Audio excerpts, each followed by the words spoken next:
L, el enlace latinoamericano-europeo nuevamente con ustedes.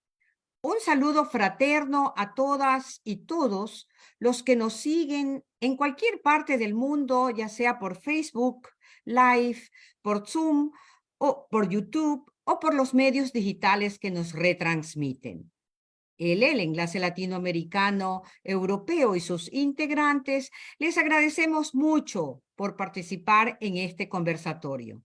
Mi nombre es Marta Armijos y las saludo desde Alemania.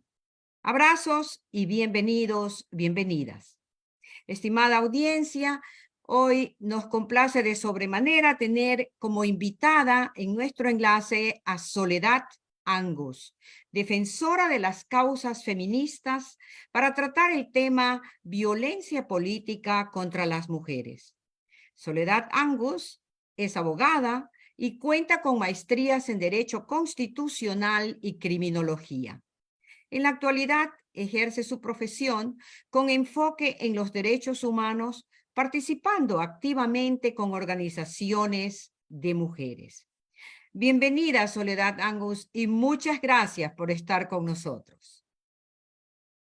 Hola Marta, muchísimas gracias a ustedes por la invitación. Es un gusto siempre estar con ustedes y con su audiencia, conversar un poco sobre las coyunturas y sobre lo que ocurre en el país, ¿no? Y no solo sobre lo que ocurre, sino lo que podemos esperar que ocurra de acuerdo al curso de los hechos actualmente.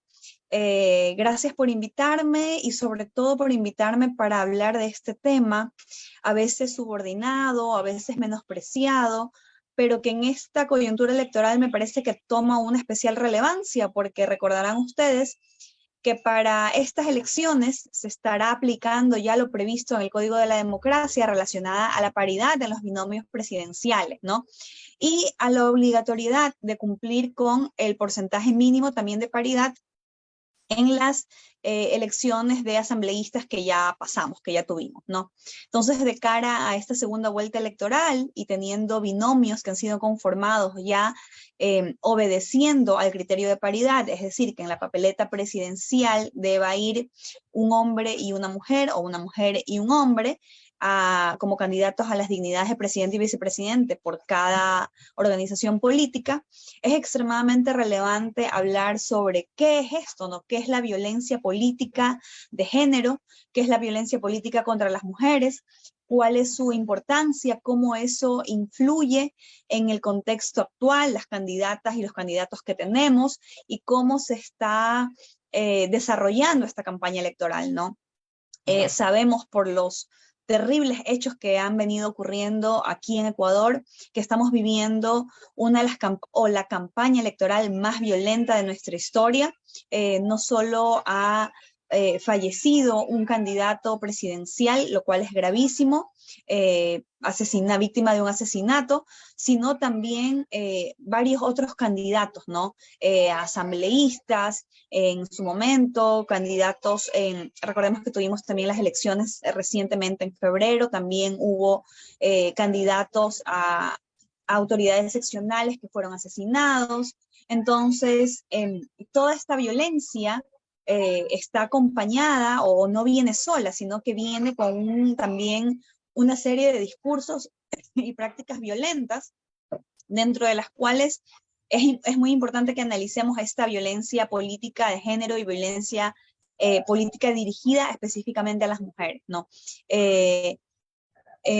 Las mujeres hemos estado históricamente subrepresentadas en los espacios de toma de decisión. En ese sentido es importante pensar en que existan y bregar porque existan en el país las condiciones necesarias para que esa participación y esa representación política de las mujeres se pueda dar en las mejores condiciones, ¿no? Entonces, me parece que es absolutamente relevante hablar de eso. Reitero mi agradecimiento a ustedes, a la invitación para hablar sobre esto. La violencia contra las mujeres ha venido teniendo en Ecuador un desarrollo importante, legislativo y jurisprudencial también en los últimos años. Tenemos la ley para prevenir y erradicar la violencia contra las mujeres, en la que se definen ya distintos tipos de violencia, ¿no? La violencia política también ha sido abordada en el Código de la Democracia como una falta electoral y viene siendo una falta grave. Sin embargo, lo que podemos ver es que en el discurso de lo cotidiano se sigue reproduciendo, ¿no? Y únicamente tal vez las faltas que llegaren a ser más extremas y más graves se sancionan. Sin embargo, me parece que sí hay que eliminar estas faltas que son cotidianas, porque esa, digamos, sería la manera de fomentar un espacio adecuado para la participación de las mujeres, ¿no? La violencia política contra las mujeres tiene mucho que ver con reproducción de patrones y estereotipos culturales que estructuralmente han limitado y restringido la participación de las mujeres en la política. Cuánto importante resulta hablar de eso en este momento y identificar cuáles son esas prácticas a efectos de favorecer la participación de los mejores cuadros de representación para las mujeres, ahora sobre todo que es obligatorio para las organizaciones políticas cumplir con los criterios de paridad. Aquí hay algo importante que a mí me gustaría mencionar, ¿no? Y es el hecho de que cuando las organizaciones de mujeres estuvimos atrás y trabajando en esto de la paridad, siempre supimos y siempre hemos dicho y hemos reconocido que la paridad es necesaria, pero la paridad no es suficiente, ¿no? Porque no solamente necesitamos que lleguen mujeres a espacios de toma de decisión, sino que lleguen mujeres con una formación política alineada precisamente a eso que llamamos el enfoque de género, ¿no? Y es tener en cuenta cómo, por ejemplo, la pobreza está feminizada, como por ejemplo la precarización de servicios de salud que se dio, por ejemplo, en la pandemia nos afectó más a las mujeres, cómo hay unos determinados índices de violencia social e intrafamiliar que son estructurales que afectan principalmente a las mujeres, cómo la deserción escolar, por ejemplo, afecta principalmente a las mujeres. Entonces, es necesarísima la paridad a efectos de fomentar esos espacios y ampliar esos espacios de participación femenina, pero no es suficiente porque también necesitamos que lleguen a esos espacios de representación mujeres que sean los mejores cuadros de representación precisamente. Porque si no, lo que vemos y lo que va a pasar, y era tal vez no esperable desde un punto de vista de lo idóneo, pero sí desde lo lastimosamente, digamos, nuestras prácticas culturales y prácticas políticas inclusive, que en estas primeras etapas, por llamarlo de alguna manera, de la aplicación de estos criterios de paridad, tal vez iban a llegar mujeres que no sean en términos de representación femenina los mejores cuadros. ¿Por qué? Porque están respondiendo a prácticas machistas y patriarcales de sus propias organizaciones políticas. Así tenemos que lastimosamente hemos visto que la candidata a vicepresidenta de uno de los binomios que llega precisamente bajo el paraguas de la paridad, luchada y peleada por las organizaciones de mujeres a lo largo de la historia, llega con un discurso en contra de los derechos de las mujeres, ¿no? Llega con un discurso que niega la violencia de género, que niega los femicidios, que niega la existencia de brechas de género, de brechas salariales. Entonces tenemos un binomio que reniega de manera directa y frontal en contra de los derechos de las mujeres y que es negacionista de la violencia de género. ¿Cuán grave es que en un país que está acechado por la violencia y también la violencia de género, porque 7 de cada 10 mujeres en nuestro país han sido víctimas de violencia, no solamente que no ofrezcan en su plan de trabajo objetivos y acciones encaminadas a combatir esta violencia, sino que en sus intervenciones públicas han sido directamente negacionistas de esa violencia? Entonces, eso es absolutamente grave y absolutamente preocupante, ¿no? Y precisamente en ese mismo contexto, hemos podido ver que se reproduce por parte del candidato de este binomio a la presidencia discursos estereotipados, ¿no? Discursos machistas, como por ejemplo que el candidato va a ir al debate presidencial a regalarle una flor a la candidata del otro binomio, y que la candidata la que va a llevar es una Gillette, ¿no? Entonces vemos cómo hay esta reproducción de estereotipos, ¿no? Se trata de cierta manera, infantilizar a la otra candidata precisamente en torno a su condición de mujer. Entonces, todas estas prácticas es importante analizarlas, es importante mirarlas, es importante repudiarlas, pero qué importante sería también que el CNE active los mecanismos idóneos para sancionarlas, porque existen muchísimas barreras de acceso a las mujeres a la vida productiva y a la vida política específicamente. Y esas barreras de acceso para las mujeres ha estado precisamente marcada por la división sexual de los trabajos que ha existido históricamente. Entonces, esa división sexual de los trabajos, por supuesto que también afecta cómo se mira el rol de la mujer en la política.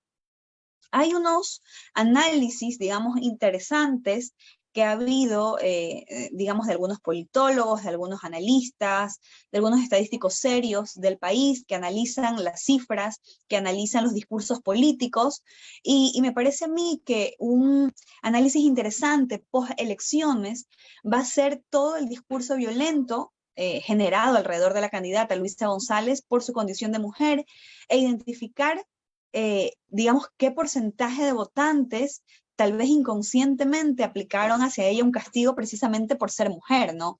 Recordemos que parte de la violencia contra la mujer es la existencia estructural de esta desconfianza de las mujeres en sus capacidades para ocupar principalmente espacios de toma de decisión, sobre todo de toma de decisión en el ámbito de lo público, en el ámbito de lo político, ¿no? Entonces, es realmente trascendental que en esta coyuntura nos hagamos todas estas preguntas.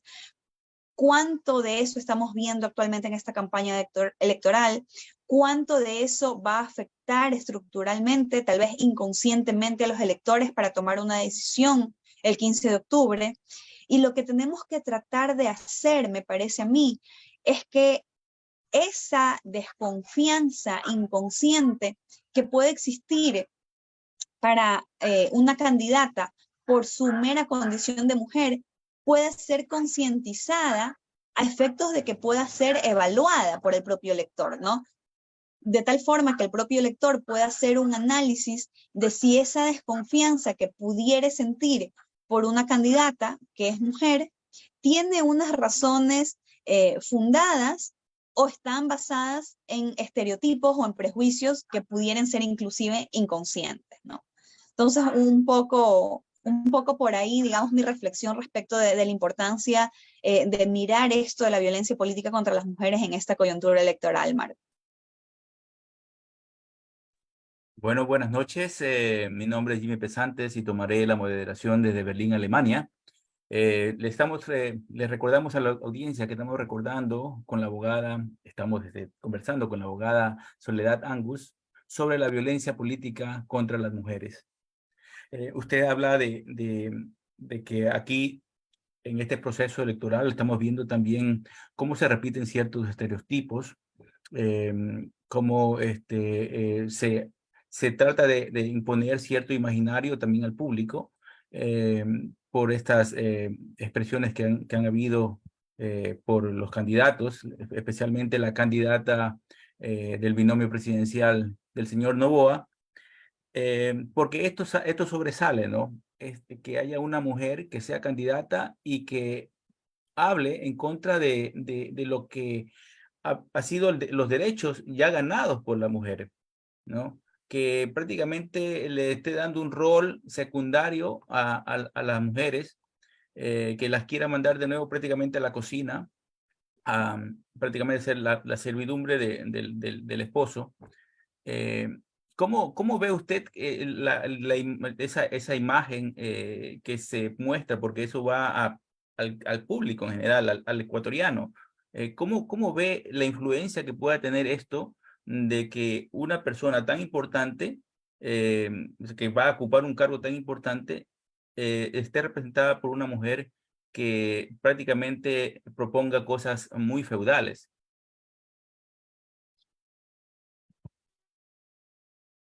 A ver, justamente es algo de lo que yo un poco decía en mi intervención respecto de cuán importante era la paridad, ¿no?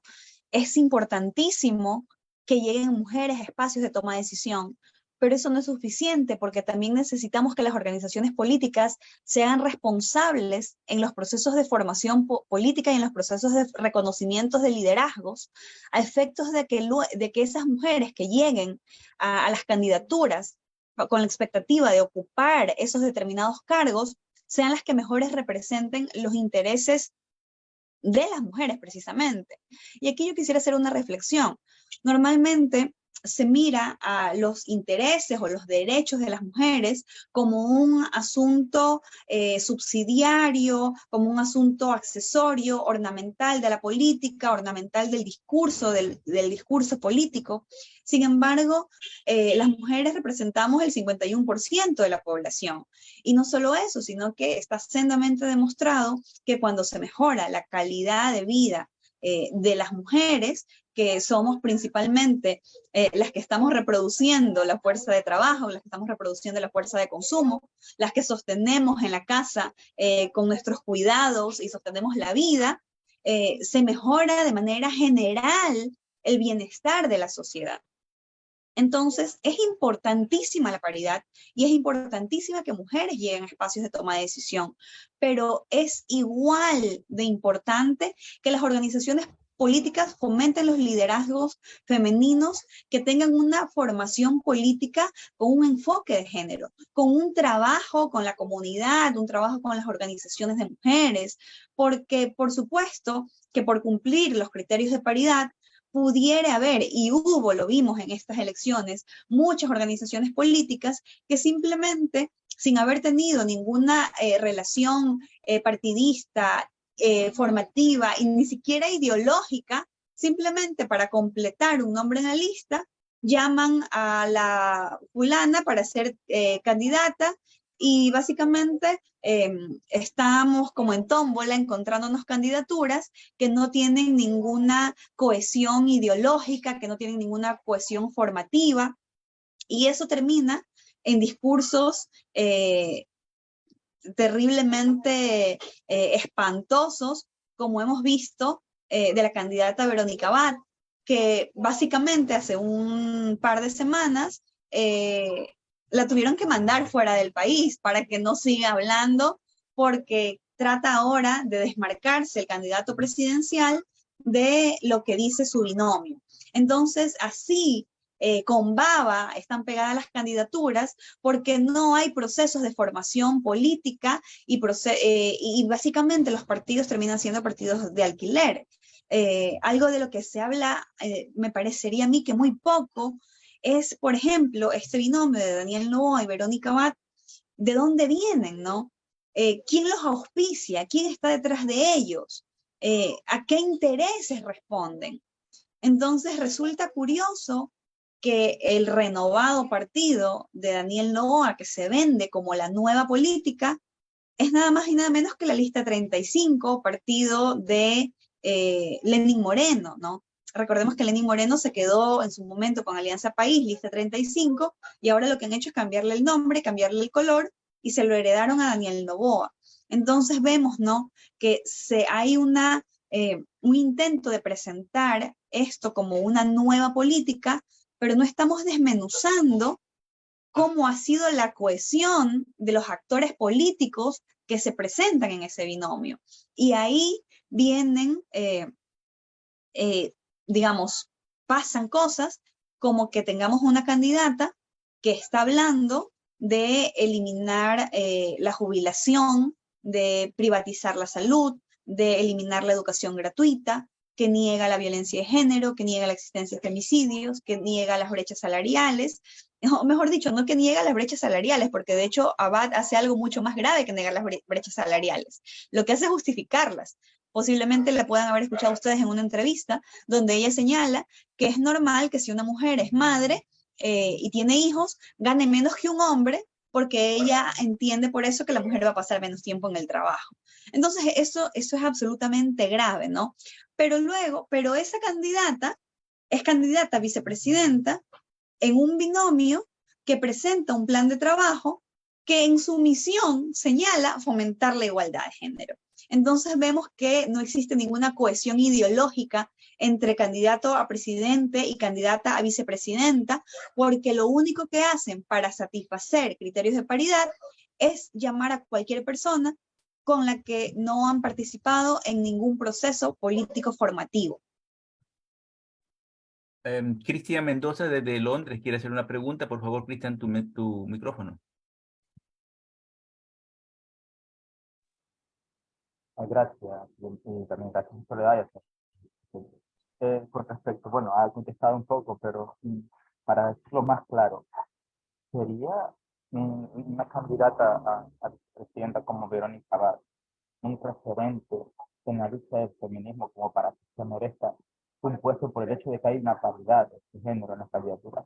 Ella sería una representante de la lucha feminista. A ver, definitivamente el binomio de Daniel Noboa-Verónica Abad no es una representante de las luchas feministas, de las luchas históricas de las mujeres. Al contrario, es un grave riesgo para no solamente las luchas que tenemos vigentes actualmente y las cosas que nos faltan por conseguir, porque aún vivimos en sociedades patriarcales, con vestigios y prácticas machistas que necesitamos erradicar, que 7 de cada 10 mujeres sea víctima de violencia no es un asunto menor, que todavía recaiga principalmente sobre las mujeres el trabajo de cuidados y que realicemos entre 17 y 24 horas más de labores no remuneradas de cuidado. Son asuntos importantes a tratar, ¿no? Respecto de nuestros derechos de maternidad, respecto de nuestros derechos de lactancia, donde hay recomendaciones internacionales que Ecuador no está siguiendo para ampliar estos permisos de maternidad y de lactancia, ampliar paralelamente los permisos también de los padres. Todas estas cosas que nos faltan por conseguir y que las organizaciones de mujeres hemos venido por años trabajando, están en riesgo. Pero es muy importante, y yo quiero decirlo de manera enfática, no está en riesgo las luchas vigentes que queremos alcanzar, está en riesgo lo que hemos conseguido actualmente, porque hemos conseguido 6 horas de permiso de lactancia que nos quieren quitar. Hemos conseguido 3 meses de permiso de maternidad que nos quieren quitar. Y aquí yo quiero también recordar algo. La carrera política de Daniel Noboa es bastante nueva, es bastante desconocida, y por la desidia y la desilusión que existe en la sociedad respecto de la clase política, pensamos que esta cara nueva puede representar una nueva política. Pero en esta poca experiencia política que tiene Daniel Noboa, está su breve experiencia como asambleísta. Él como asambleísta presidió la Comisión de Desarrollo Económico, en la que aprobó una ley que redujo el permiso de maternidad y de lactancia para las mujeres. Entonces, esos son los antecedentes políticos de Daniel Noboa. Y las mujeres que tuvimos que hacer, organizarnos, demandar la inconstitucionalidad, plantarnos afuera de la Asamblea Nacional, para que la Asamblea Nacional en la siguiente propuesta de ley corrija eso que había sido aprobado en la comisión de Daniel Noboa. Entonces, hay que pensar bien en qué estamos consumiendo mediáticamente como lo nuevo frente a los hechos y a lo que objetivamente estos candidatos están diciendo. Porque no es posible que consideremos en lo nuevo a una candidata como Verónica Abad, que viene con un discurso que lastimosamente élites de poder económico quieren hace 30 años quitarnos, que son derechos laborales conquistados, ¿no? Que son cosas, digamos, elementales. Entonces, Verónica Abad no solo que no representa las luchas históricas de las mujeres, sino que las pone en riesgo. Y no solo las actuales y lo que queremos conquistar, sino lo que tenemos en este momento. Marta Armijo desde Hamburgo quiere hacer una pregunta, por favor, tu micrófono, Marta. Sí, muchísimas gracias, Soledad. Yo tengo primero una pregunta. El tema de la violencia que viene también desde las mujeres, porque eso también lo vivimos. Lo vivimos por la prensa. La prensa hegemónica no se queda corta con las críticas, y a veces, no solo críticas, digamos, críticas está bien, pero con a veces la reproducción de material que realmente es hasta difamatorio. Eso por un lado, pero también de los movimientos feministas se ha visto que hay rechazo hacia Luisa González. Nosotros sabemos, y ella lo dijo, lo ha dicho, cuál es su posición frente al tema del aborto, pero también ha dicho que ella será respetuosa en cuanto a los derechos ya logrados, es decir, que cualquier otra cosa sería regresión de derechos, lo que no lo hace la candidata de Noboa, porque la candidata de Noboa en una de las ¿cómo se dice? Entrevistas que le hicieron, dijo que bueno, que ningún político ni ninguna ley puede otorgarnos ese derecho, el derecho al aborto, lo que ella llama el derecho a la vida. Entonces eso deja entrever que ella, llegando con su binomio al poder, podría también empezar una especie o podría empezar con la acción para lograr que esto se anule, lo cual no sé si eso fuera factible también con la Corte Constitucional, pero es algo que está allí. Y la otra pregunta era la invisibilización de las mujeres. Lo vimos en todas las candidatas vicepresidenciales en la primera vuelta estuvieron totalmente invisibilizadas. Yo no recuerdo haber visto a alguien que realmente estaba al frente. Eso por un lado. Y por otro lado, tenemos a un exministro acusado justamente de haber encubierto o ser en forma indirecta responsable en el tema del feminicidio de María Belén Bernal, y esa persona está justo ahora tratando de entrar y legitimarse como asambleísta, a pesar de que realmente por su destitución no podría hacerlo. ¿Qué lectura le da usted a eso? Muchas gracias. A ver, hay algunos planteamientos interesantes, Marta, y yo quisiera empezar por mencionar, y en esto lo voy a decir como una opinión, es una opinión personal, pero es una opinión personal de alguien que milita los movimientos de mujeres en el país. Y yo siempre lo digo, yo no me debo a ninguna organización política, yo me debo a los movimientos de mujeres con los que milito y con los que en la calle finalmente son los que nos encontramos y las compañeras que nos encontramos frente a cualquier gobierno peleando por nuestros derechos, ¿no? Y algo que a mí me parece muy importante, y yo leo y estimo como legítimo, es que las compañeras que militan movimientos de mujeres, movimientos feministas, sean incisivas y escruten las posiciones políticas y los discursos de absolutamente todos los candidatos y candidatas. Eso a mí me parece que es absolutamente legítimo. Y a mí me parece que además de legítimo, es inclusive necesario. ¿Por qué? Porque hay muchas compañeras que militan por los derechos de las mujeres desde la sociedad civil, pero también tenemos muchas compañeras que militan por los derechos de las mujeres dentro de las organizaciones políticas, que están en espacios de toma de decisión. Esas compañeras que están dentro de las organizaciones políticas, militando por los derechos de las mujeres, necesitan el respaldo de la sociedad civil. Porque sabemos que los partidos políticos, las organizaciones políticas, son estructuras muchas veces machistas, muchas veces patriarcales, muchas veces conservadoras, que necesitan un respaldo externo de las organizaciones de mujeres.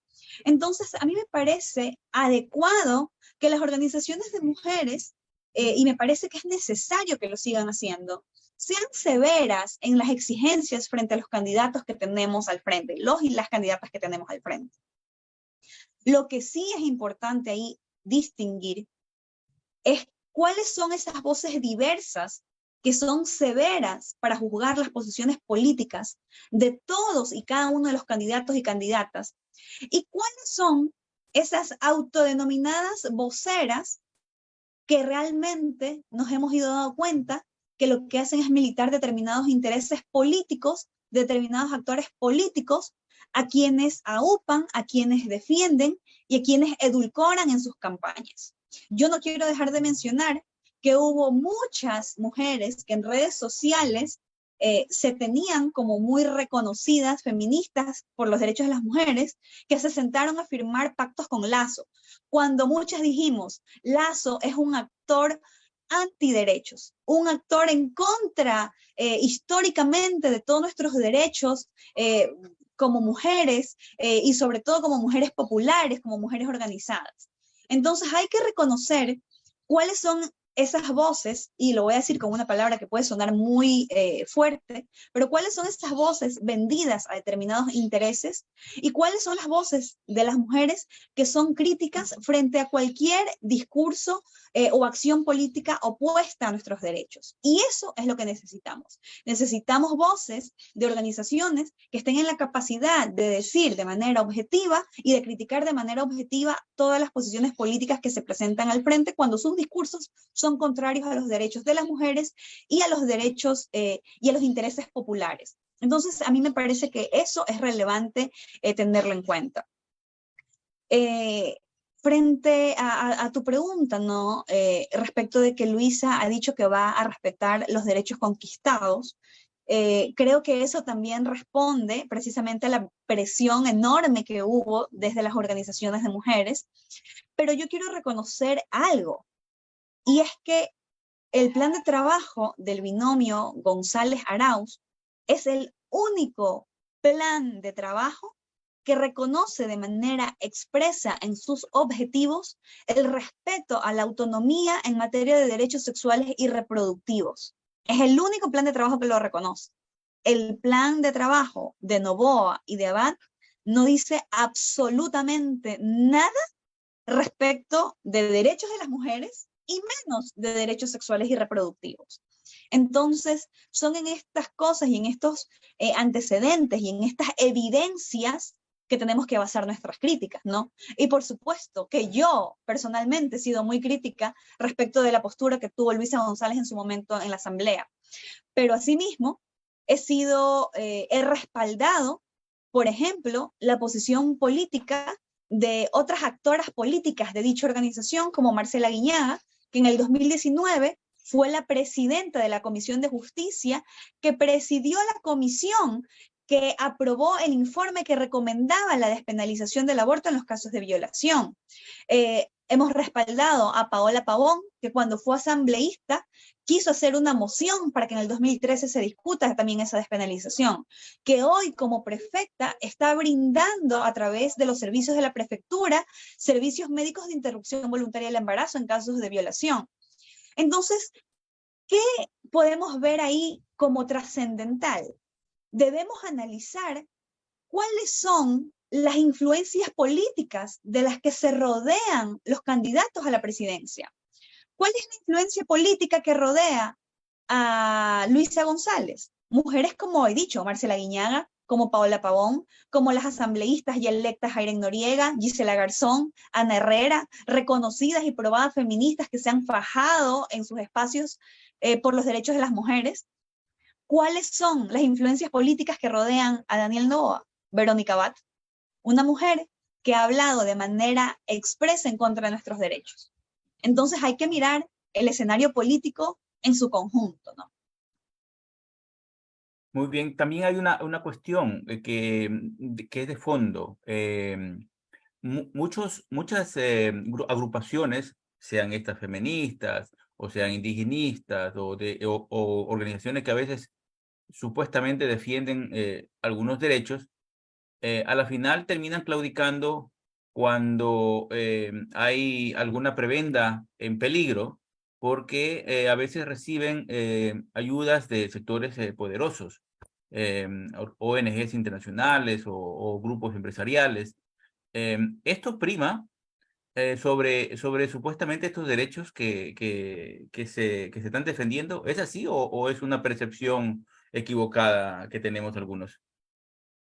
A ver, hay que reconocer algo, y yo creo que sin estigmatizar a grupos ni indígenas, ni ambientalistas, ni de mujeres, pero como yo mencioné hace un momento, lo que hay que identificar es a qué responden esas voces, porque sabemos que en toda lucha social eh, hay personas que lastimosamente empeñan y venden las luchas a determinados intereses y terminan siendo discursos únicamente instrumentalizados a favor de determinados intereses. Y un ejemplo de eso, por ejemplo, es en la lucha ambiental.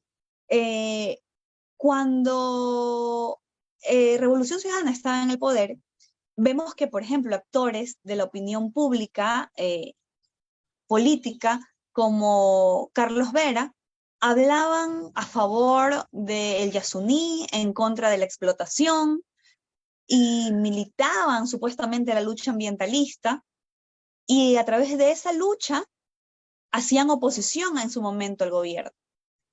Pero luego, cuando llegó al poder un gobierno afín a sus intereses, cedieron totalmente esa lucha. Ya no hablaban en contra de la explotación, pese a que en el gobierno de Guillermo Lasso se han dado algunas de las peores catástrofes ambientales del país, pese a que hay ya un resultado de una consulta popular que el propio Lasso ha dicho que no va a acatar. Entonces vemos ahí un claro ejemplo de cómo se instrumentalizan unas luchas para defender o atacar a determinados gobiernos según cuál es el propio interés político. Entonces, eso hay que identificarlo, y eso pasa en absolutamente todos los sectores. Pasa en las organizaciones de trabajadores, pasa en las organizaciones de mujeres, pasa en las organizaciones ambientalistas, ecologistas, y eso hay que identificarlo, sin que por eso las luchas que hay detrás no sean legítimas. Lo que creo yo que tenemos que aprender a valorar de una manera más crítica es a los actores políticos y sociales que están al frente de esas luchas. Desde Londres, Jenny Wadsworth quiere hacer una pregunta. Por favor, Jenny, tu micrófono.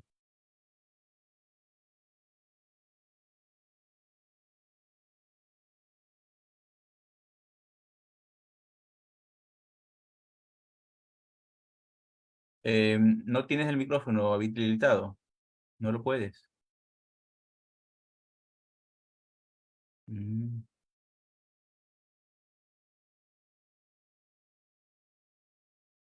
No lo puedo evitar. Ya.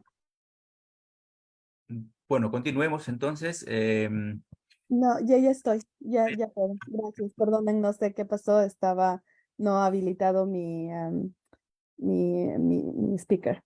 Buenas noches, Soledad. Es un placer tenerte aquí. Sabes que es bastante inspiracional ver a una mujer joven que continúa la lucha que muchas han tenido por años, ¿no?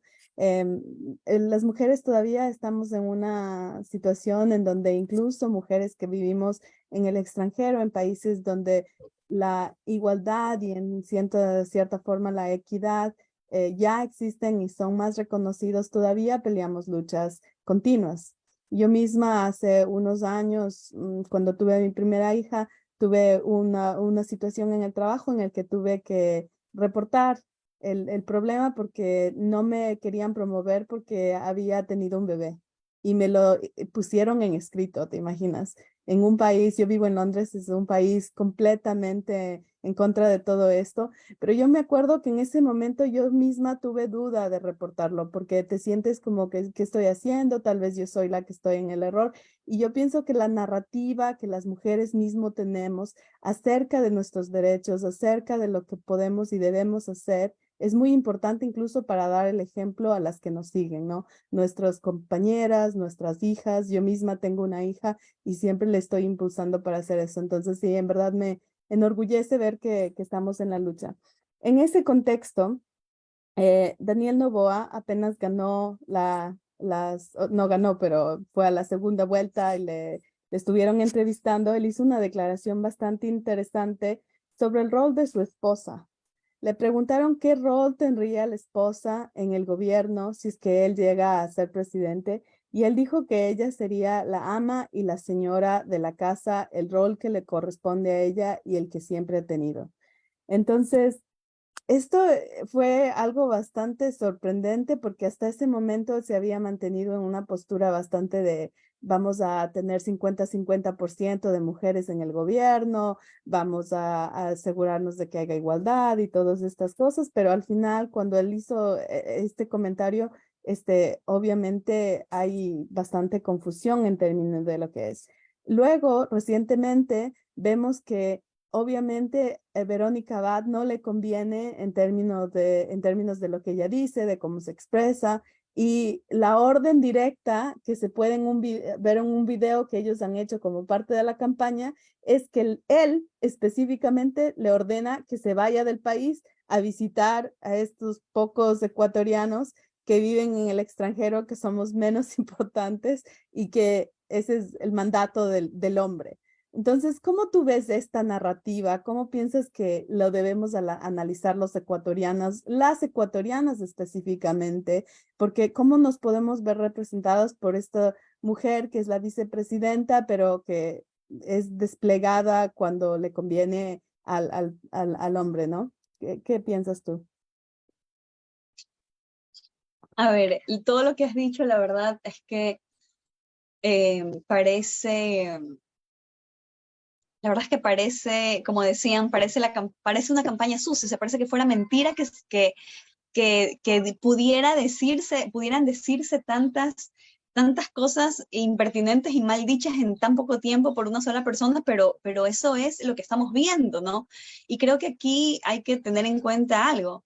Daniel Noboa fue un candidato tan poco escrutado en la primera vuelta que pasó desapercibido, pero apenas en este poco tiempo en el que ya ha tenido más amplificación su discurso, porque está de cara a una segunda vuelta, cuánto hemos podido escuchar y cuánto preocupa que una visión así del país, de las mujeres, de nuestros derechos, pudiera llegar a la presidencia. Es realmente muy preocupante.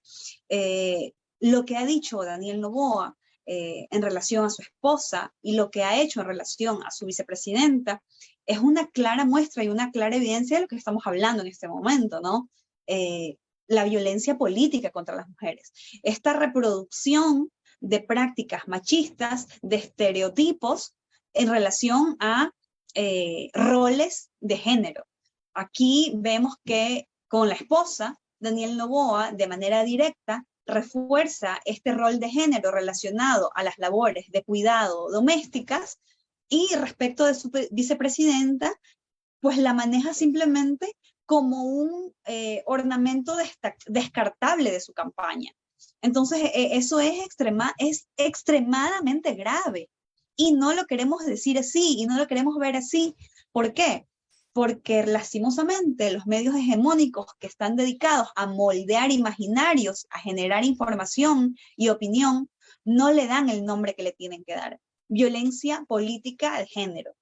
Y es sobre esa base que se ha sentado la campaña de Daniel Noboa, tanto por las prácticas en torno a su esposa, tanto como por las prácticas en torno a su vicepresidenta. Las mujeres tenemos una gran barrera de acceso a la labor pública, a la labor productiva y a los espacios de representación. Y una de esas grandes barreras de acceso es la sobrecarga que tenemos de trabajo no remunerado de cuidados. ¿Por qué? Porque hay esta división sexual del trabajo, la división que ve a lo privado para la mujer, lo público para el hombre, lo productivo para el hombre, lo reproductivo para las mujeres. Todo eso Daniel Noboa lo refuerza en su discurso cuando habla y se refiere a la labor de su esposa. Y cuando se refiere a su vicepresidenta, lo que hace es presentarla como un elemento descartable de campaña. Entonces, lo que está haciendo esta campaña es moverse dentro del margen de los estereotipos. Y aquí lo preocupante sería si culturalmente y socialmente todavía somos una sociedad patriarcal, ¿qué tanto los electores nos estamos dando cuenta de eso? ¿Qué tanto avalamos o no esos discursos? Y aquí yo me atrevería incluso a pensar algo más malicioso aún. ¿Qué tanto este candidato lo hace deliberadamente, sabiendo que hay estereotipos machistas en nuestra sociedad? Y eso es muy grave, porque un candidato que se apalanca de antivalores es un candidato pues, que no va a representar efectivamente los mejores intereses en el eventual caso de que llegue a la presidencia. Desde Italia, María Calle quiere hacer una pregunta. Por favor, María, tu micrófono.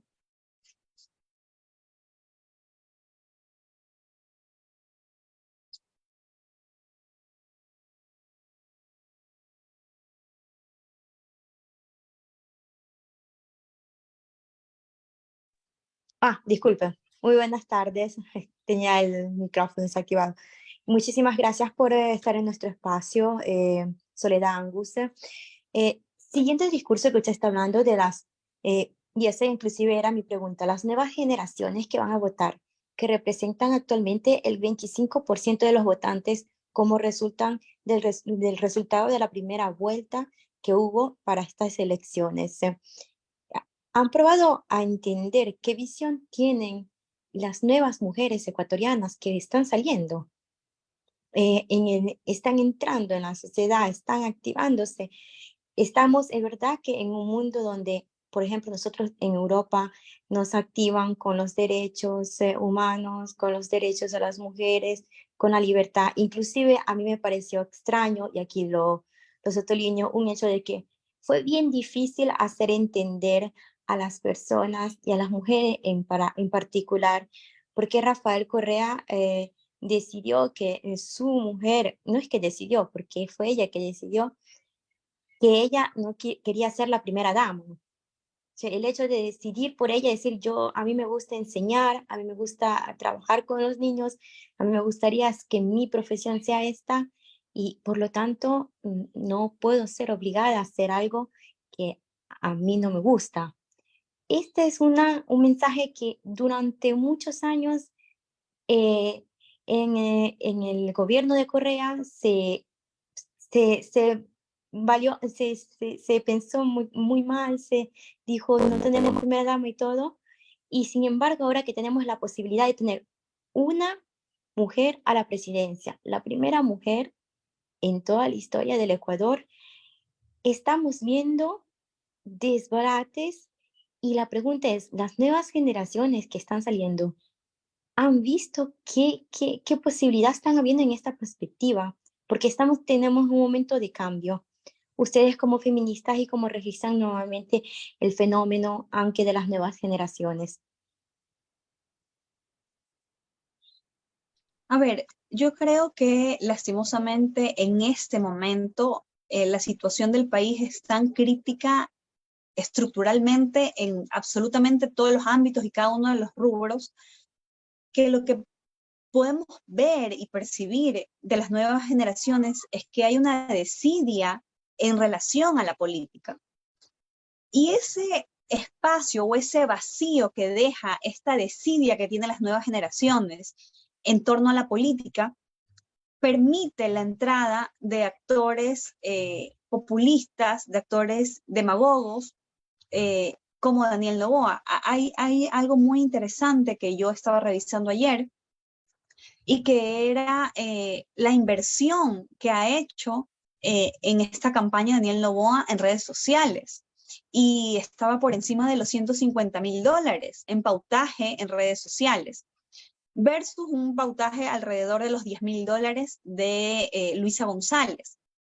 Los jóvenes, las nuevas generaciones, consumen mucho contenido de redes sociales. Entonces, esta sobreexposición que tiene Daniel Noboa en redes sociales, con discursos muy puntuales, sencillos, sin entrar al fondo de nada, quedándose en la periferia de todas las cosas, haciendo chistes inclusive, o cantando canciones, o compartiendo playlists, está entrando a satisfacer ese sentimiento antipolítica de la juventud. Entonces, a mí me parece que eso es algo muy riesgoso, que las organizaciones políticas que tienen proyectos políticos serios tienen que aprender a trabajar y a lidiar con eso, ¿no? ¿Cómo llegas a un elector que está desencantado de la política? ¿Cómo llegas a un elector que no cree en la política ya tradicional sin decir que por eso Daniel Noboa no sea parte de esa política tradicional? Lo que pasa es que él está intentando unas otras formas en redes sociales, lo cual es, como he dicho, cascarón, es quedarse en la periferia y no abordar el fondo de los problemas. Porque si vamos a abordar el fondo de los problemas, nos vamos a dar cuenta que Daniel Noboa tiene más de la vieja política que cualquiera de los otros candidatos. Entonces, eso es algo que es un reto para las organizaciones políticas, porque hay que entender algo. El éxito electoral o no de una organización política no solamente va a estar dado lastimosamente por quien tenga un plan de trabajo que casi nadie lee, solamente las personas que estamos haciendo opinión, dando información o trabajando en el ámbito de lo político electoral lo leemos, el resto no le interesa. Entonces tú puedes tener el mejor plan de trabajo, pero si no sabes comunicar tu plan de trabajo, no eres un político exitoso. Entonces ese es el reto de las organizaciones políticas, ¿no? ¿Cuáles son las formas y los canales de llegar a una juventud que está desencantada de la política por la situación de desesperanza en general que vive el país? Elizabeth Sáenz desde Colonia, Alemania, también tiene una pregunta. Por favor, Elizabeth, tu micrófono.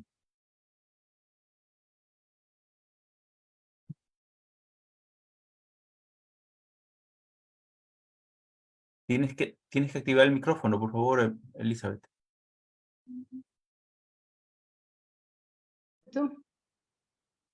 Aceptar. Ahora. Ahora. Bueno, muchas gracias, Jimmy. Sí, Soledad, qué bueno que estés aquí otra vez con nosotros, me alegra. Mira, yo quería retomar un poco tus palabras, porque tú hablabas de las prácticas culturales, ¿sí? Y de lo imprescindible que sería incluso dentro de las organizaciones políticas, ¿sí? Hacer pues una formación de liderazgos femeninos a conciencia, ¿no?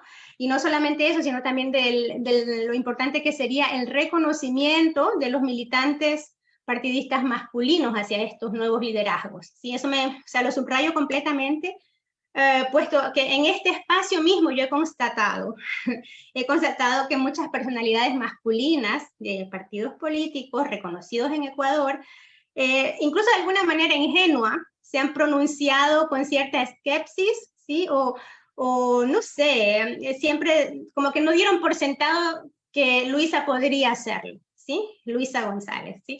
Que como que no era obvio, eso era lo que daban a notar, no era obvio pues que una mujer todavía asumiera ese rol y que no era natural y que pues no se sobreentendía.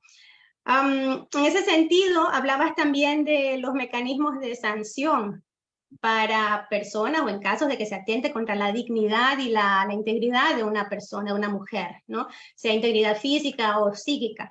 Bueno, sobre todo de mujeres en este caso, hablando de la violencia política, pues que aspiren a llegar a al poder político para cambiar el statu quo. Tú como abogada, ¿podrías decirnos si es que en Ecuador existen estos mecanismos de sanción? ¿Sí? Existen los mecanismos de sanción. De hecho, el Tribunal Contencioso Electoral en este año ha aplicado 2 sanciones bastante fuertes de suspensión de derechos políticos en Orellana y en Quito. Una por una violencia política a una candidata en su momento a la alcaldía de Quito, y otra en Orellana, si no recuerdo, por un caso de violencia política a la viceprefecta. Entonces, ha sido aplicado, la sanción es severa, suspensión de derechos políticos, que implica incluso que autoridades puedan ser removidas de su cargo, es una sanción severa. Lo que pasa es que lo que tenemos que eliminar es la tolerancia social que tenemos a esos tipos de violencia. Entonces hay que activar los mecanismos de sanción cuando sea necesario activarlos. Y hay que dejar de avalar socialmente dichas prácticas, ¿no? Qué bueno saber que existen, o sea que hay que reforzarlos simplemente y hay que hacer más uso de ellos, ¿no? Es eso. Sí, definitivamente sí. Sí, gracias. Tal vez una última pregunta. Hemos visto cómo los medios de comunicación, digamos, juegan un papel muy importante en cuanto al imaginativo que se va creando en la sociedad.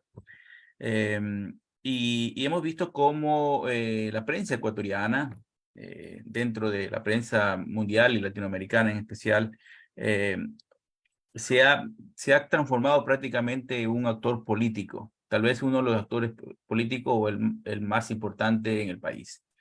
¿Qué se puede hacer para que esa influencia no disminuya de alguna manera la motivación de los grupos feministas y de otros grupos que luchan por derechos? ¿Qué se puede hacer para que esos medios mal llevados no repercutan en cuanto a las decisiones que se toman en un país entero? Esa es una respuesta, esa es una pregunta muy compleja, la verdad. Lastimosamente, a ver, hay que tener en cuenta algo. Los medios de comunicación y la prensa es indispensable para la democracia. La libertad de expresión es indispensable para la democracia. Pero parecería ser que en nuestro entorno han monopolizado la libertad de expresión en favor únicamente de determinados negocios dedicados a la comunicación. Y no, la libertad de expresión, digamos, es un bien público, o sea, nos pertenece a todos. Es un derecho de todos. En ese sentido, y en uso de nuestra libertad de expresión, yo creo que el llamado de la ciudadanía es, como ciudadanos, a ser críticos a los medios, a ser críticos a lo que consumimos. Sabemos que las autoridades electas están sometidas a un nivel de escrutinio mucho mayor. Tienen que tener, por lo tanto, un nivel de tolerancia mucho mayor a lo que expresa la prensa. Entonces corresponde a nosotros como ciudadanos, a través de esto, por ejemplo, espacios de formación ciudadana de la sociedad civil organizada, tener las herramientas críticas para dilucidar y nosotros poder de alguna manera que no que los contenidos de la prensa moldeen nuestros imaginarios, sino que nuestra actitud crítica moldee los contenidos de la prensa. Porque finalmente los medios de comunicación son un negocio y el negocio necesita consumidores. Y si no consumimos esos medios o esa información o esa comunicación que entendemos nociva, que entendemos manipuladora, que entendemos engañosa, para sobrevivir, los medios van a tener que moldear sus contenidos de una manera más legítima, de una manera más transparente, de una manera más veraz, de una manera más leal con el país y con los ciudadanos, no con los actores políticos. Que los actores políticos al final del día van y vienen, pero tenemos que pensar en nosotros en términos de ciudadanos de a pie, ¿no? Listo. Tenemos unos mensajes de saludo. Lucía Moncayo nos dice, excelente espacio, muchas gracias Soledad, clara y directa como siempre, les dejo un abrazo. Tenemos la presencia y saludos también de Edmundo Albornoz, Eduardo Caviedes, Fernando Escobar, Normita, Jenny, etcétera. Ahora pasamos a otras preguntas, pero ya que sean las últimas, que estamos con tiempo. Jenny de Londres, por favor, micrófono. Gracias.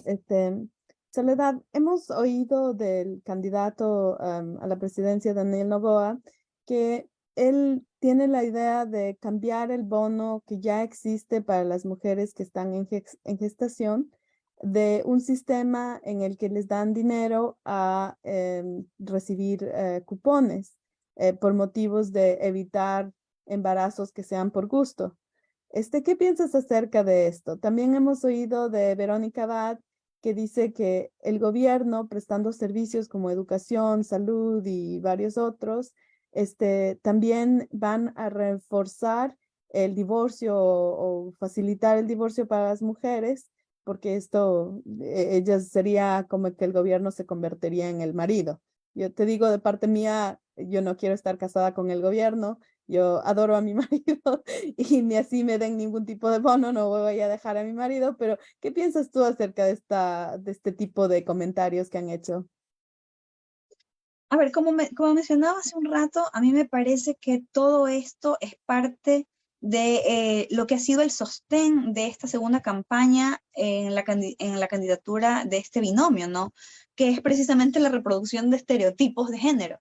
Han basado su campaña de segunda vuelta en la reproducción completa de estereotipos y de prejuicios de género. Y eso a mí me parece que nosotros como ciudadanos tenemos que castigarlo en las urnas. O sea, no le veo otra salida a eso. Desde Francia, Carlos Rivera, por favor, tu micrófono. Sí, gracias, Jimmy. Como usted dice, hay que castigarlos en las urnas. Eh, Totalmente de acuerdo, pero a partir de, digamos que hablando a futuro, todo este tipo de problemas que se mencionan, ¿no? Sobre la tolerancia, sobre ¿cómo es la violencia de todo tipo contra las mujeres, ¿no cree usted que también eso forma parte de un programa de educación que se debe de implementar fuertemente desde el Estado para, a través pues, de los profesores, a los niños, adolescentes, enseñarles lo que es el respeto, la tolerancia a todo tipo de género? Y porque, a ver, estuve hace poco en la Ciudad de México y allí hay un museo muy interesante que se llama Museo de la Memoria y Tolerancia. Y bueno, son a través de estos tipos de espacios, ¿no? También del arte y la cultura, la educación en sí, que nos permitiría a futuro tener una sociedad no tan violenta como las que se viven, sobre todo en América Latina. Gracias. A ver, aquí yo pienso algo. De cara a absolutamente todas las crisis sociales que vive el país, que son en todos los rubros, crisis en materia de salud, crisis en materia de empleo, crisis en materia de seguridad, crisis educativa, crisis en relación a la violencia de género. Todas estas crisis requieren una acción decidida del Estado. La primera preocupación o necesidad que tenemos que pensar los ecuatorianos, que tenemos que atacar, es el retroceso del Estado en su intervención en distintos campos sociales. Lo primero que necesita el Ecuador no es militarización, más armas, más penas, más sanciones. Ecuador necesita recuperar la acción del Estado. Necesita pensar en una posibilidad que recupere la acción del aparato público. Y eso lo es para todas estas crisis multidimensionales que tenemos y lo es también en materia de los derechos de las mujeres. Necesitamos de política pública de prevención en erradicación de la violencia de género.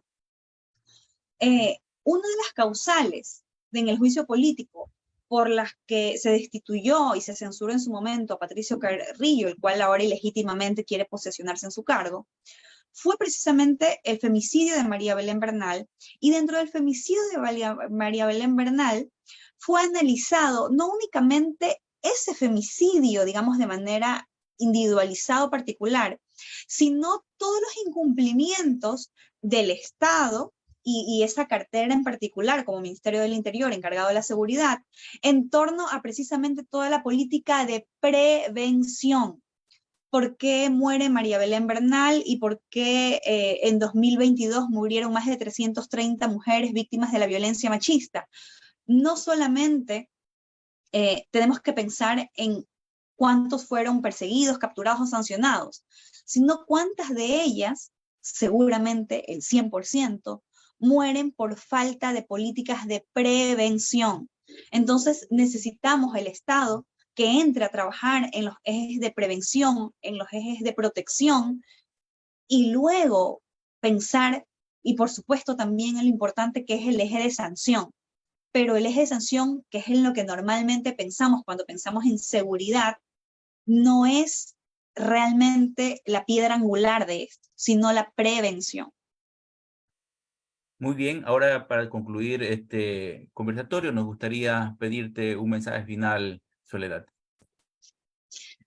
Bueno, como palabras finales, yo lo que quisiera es agradecer nuevamente por invitarme a conversar con ustedes. Siempre un gusto conversar con el foro de compatriotas migrantes. Es importante saber cómo miden ustedes los dolores del país desde allá y cómo los miramos nosotros desde acá, para finalmente consolidar, digamos, un criterio que nos permita ir de una manera más informada a las urnas. Creo que es muy importante en esta coyuntura electoral y de cara a lo que se viene el 14 de octubre, medir y evaluar cuáles han sido las banderas de campaña de fondo de cada uno de los candidatos, más allá de los colores, más allá de los chistes o más allá de las bromas. El hecho de que los ecuatorianos estemos pensando hoy por hoy en términos de supervivencia y no en términos de bienestar, nos invita a pensar en esta campaña de una manera muchísimo más seria y muchísimo más reflexiva de lo que a determinados intereses les interesa hacer ver esta campaña. Entonces, una invitación a analizar y reflexionar y escrutar cada uno de los discursos públicos de cada uno de los candidatos de los binomios para tomar la mejor decisión para el país el 15 de octubre. Agradecemos a Soledad Angus por su presencia aquí en L. También agradecemos a todas las personas que estuvieron aquí en la plataforma Zoom y en Facebook Live y en todas las redes y plataformas que nos transmiten y retransmiten. Asimismo, agradecemos a todo el equipo de trabajo de L que está haciendo estos encuentros posibles. L, el Enlace Latinoamericano Europeo, es un proyecto de migrantes ecuatorianos y latinoamericanos en Europa que tiene como objetivo construir de manera participativa y consensuada un espacio de integración y unión en lo cultural, social y político, con el fin de vigorizar la representación de migrantes latinoamericanos en Europa. Les invitamos y les agradecemos a todas por haber estado con nosotros. Les invitamos a seguirnos en las redes sociales del Enlace Latinoamericanos para que puedan unirse a todas nuestras actividades.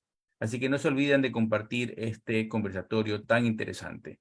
Nos estamos viendo la próxima vez y que tendremos el sábado a Gaby Gallardo con nosotros. Muchísimas gracias. Adiós. Buenas noches de Europa.